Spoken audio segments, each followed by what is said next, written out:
Hi hello welcome back to my YouTube channel. As usual day warm ವಾಟರ್ಲಿಂದ ಡೇನ start ಮಾಡ್ಕೊಂಡೆ. So guys, ಇನ್ನೊಂದು ವಿಚಾರ ಏನು ಹೇಳ್ಬೇಕು ಅಂತ ಹೇಳಿದ್ರೆ, ನಾನು ಪರ್ಸನಲ್ ಆಗಿ ಕೇಳ್ತಾ ಇದ್ರು, ನಿಮ್ಮ ಡೆಲಿವರಿ ಬಗ್ಗೆ ಹೇಳಿ, ಹಾಗೆ ನಿಮ್ಮ PCOD ಇತ್ತಲ್ಲ ಅದನ್ನ ಯಾವ ತರ ರಿಕವರಿ ಮಾಡ್ಕೊಂಡ್ರಿ ಅನ್ನೋದು ಪರ್ಸನಲ್ ಆಗಿ ತುಂಬಾ ಜನ ನನ್ನ ಕ್ವಶನ್ ಕೇಳ್ತಾ ಇದ್ರು. ಸೊ ಗೈಸ್, ನೋಡೋಣ ಮುಂದಿನ ವಿಡಿಯೋದೊಂದಿಗೆ ಅದ್ರ ಬಗ್ಗೆ ನಾನು ಪೂರ್ತಿಯಾಗಿ ಎಕ್ಸ್ಪ್ಲೇನ್ ಮಾಡ್ತಾ ಹೋಗ್ತೀನಿ. ಹಾಗೆ ಯಾರೆಲ್ಲ ನನ್ನ ಚಾನಲ್ ಸಬ್ಸ್ಕ್ರೈಬ್ ಮಾಡಿದಾಗೆ ನೋಡ್ತಾ ಇದ್ರೆ ನೋಡಿ, ಹೋಗಿ ಬೇಗ ಬೇಗ ಸಬ್ಸ್ಕ್ರೈಬ್ ಮಾಡ್ಕೊಳ್ಳಿ.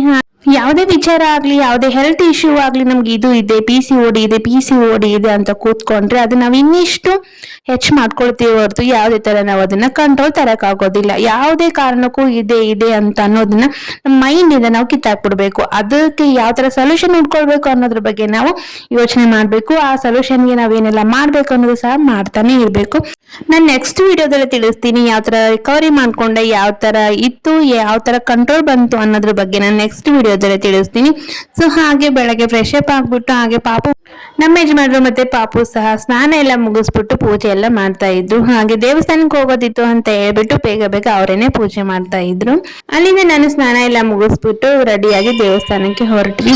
ನಮ್ಮ ಮನೆ ಹತ್ರ ಇರುವಂತ ಯಲ್ಲಮ್ಮ ದೇವಸ್ಥಾನಕ್ಕೆ ಹೋದ್ವಿ. ಸೊ ಶುಕ್ರವಾರ, ಮಂಗಳವಾರ, ಹುಣ್ಣಿಮೆ, ಅಮಾವಾಸ್ಯೆ ನಾವು ಬಂದೇ ಬರ್ತೀವಿ ದೇವಸ್ಥಾನಕ್ಕೆ. ನಮ್ಮ ಪಾಪು ನೋಡಿ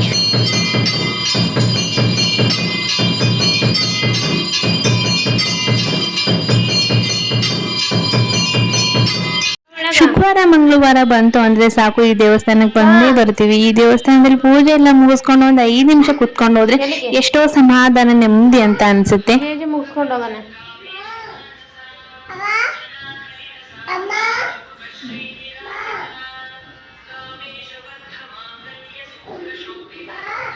ಮುಗಿಸ್ಕೊಂಡು ಹೋಗ್ಬೇಕಮ್ಮ. ಮಾಡೋದು ಜೇಜಿ ಮಾಡು.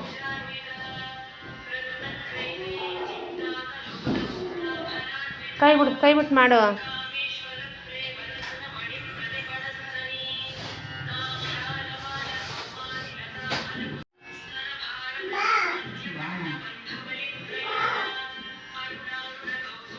ಅಲ್ಲಿಂದ ನಾವು ಸೀದಾ ಮನೆಗೆ ಹೊರಟ್ವಿ. ಮನೆಗೆ ಟಿಫಿನ್ ಮಾಡಿದ್ದಿಲ್ಲಲ್ಲ, ಸೊ ಹಾಗೆ ನಾನು ಉಪ್ಪಿಟ್ಟು ಮಾಡ್ಕೊಳ್ತಾ ಇದ್ದೆ ಟಿಫಿನ್ಗೆ.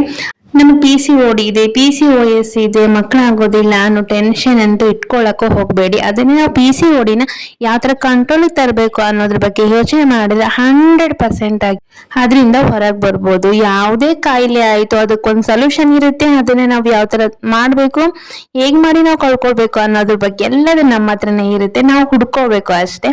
ಅದ್ರದ್ದೇ ಆದ ಎಕ್ಸರ್ಸೈಸ್ ಆಯ್ತು, ಫುಡ್ ಅಲ್ಲಿ ವೇರಿಯೇಷನ್ ಆಯ್ತು, ಫುಡ್ ಅನ್ನ ಯಾವ ತರ ತಗೊಳ್ಬೇಕು ಅನ್ನೋದ್ರ ಬಗ್ಗೆ ತುಂಬಾನೇ ಇದೆ. ಹಾಗೆ ನೆಕ್ಸ್ಟ್ ವಿಡಿಯೋದಕ್ಕೆ ತಿಳಿಸ್ತೀನಿ. ಹಾಗೆ ಈ ವಿಡಿಯೋ ಹೇಗೆ ಅನ್ಸಿತ್ತು ಅನ್ನೋದ್ರ ಬಗ್ಗೆ ಕಮೆಂಟ್ ಮಾಡಿ, ಹಾಗೆ ಲೈಕ್ ಮಾಡಿ, ಸಬ್ಸ್ಕ್ರೈಬ್ ಮಾಡ್ಕೊಳ್ಳಿ ಅಂತ ಹೇಳಿದೆ. Thank you for watching.